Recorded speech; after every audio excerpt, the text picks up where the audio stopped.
How does connectivity help your business today?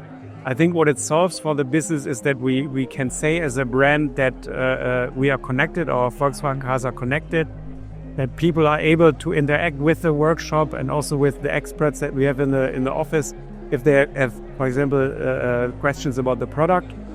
And I think this interaction brings us a lot closer to our customers. And on the other hand, we also have basically things like state of charge that it's monitored live, which is very important in Singapore because a lot of the charging stations are there's a time limit. After you charge, you have to move the car because the charging grid is still limited.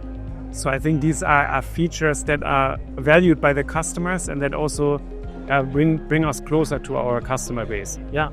So it brings you closer to the customer base. So do you have more interaction with the customer now with the chat? Yeah, I wouldn't say, because I think that is actually one feature that is utilized quite a lot.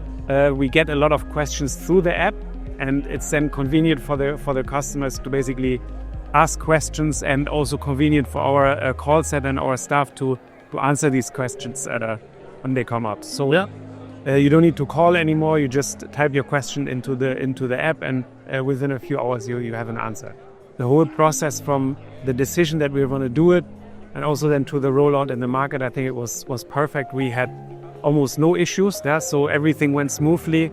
I think your rollout management is super professional, and also the support that you guys offer is very professional. So I think we can safely say that we are very happy customers in Singapore.